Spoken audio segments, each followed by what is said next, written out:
Hi friends, இன்றைக்கி நம்ம வீட்டில் ஒரு சிம்பிளான அரசாணிக்காய் பொரியல் தாங்க. வாங்க எப்படி செய்கிறதுன்னு பார்க்கலாம். அதுக்கு அரசாணிக்காயை தோலெல்லாம் நீக்கிட்டு குட்டி குட்டியாக கட் பண்ணி வச்சுக்கோங்க. அடுப்பில் வடக்கல் வச்சு வடக்கல்ல கொஞ்சமாக தேங்காய் எண்ணெய் ஊற்றி தேங்காய் சூடானதும் கடுகு கடலைப்பருப்பை போட்டு நல்லா பொரிய விட்டுக்கோங்க. பொரிஞ்சதுக்கப்புறம் கொஞ்சமாக சின்ன வெங்காயம் கருகாப்பில் போட்டு வணங்கினதுக்கப்புறம் அரசாணிக்காயை கொட்டி அதுக்கு தேவையான அளவு மிளகாப்பொடி கொஞ்சமாக உப்பு சேர்த்து நல்லா வணக்கி விடுங்க. மிளகாப்பொடிக்கு பதிலாக நீங்கள் மிளகாயும் போட்டுக்கலாம்.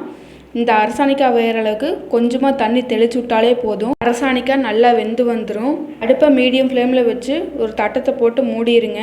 ஒரு 5 நிமிஷத்துலேயே அரசாணிக்காய் நல்லா வெந்துடும். வெந்ததுக்கப்புறம் துருவி வச்சுருக்க தேங்காய் பூவை போட்டு இறக்குனீங்கன்னா அரசாணிக்காய் பொரியல் ரெடி. பட்டினோம்பி அப்போ எங்கள் ஊர் சைடு கண்டிப்பாக அரசாணிக்காய் பொரியல் சாமிக்கு வச்சு படைப்போங்க. இந்த மாதிரி வீடியோஸ் பிடிச்சிருந்துச்சி அப்படின்னா சேனல் லைக் பண்ணுங்கள், சப்ஸ்கிரைப் பண்ணுங்கள். தேங்க்யூ ஃபார் வாட்சிங்.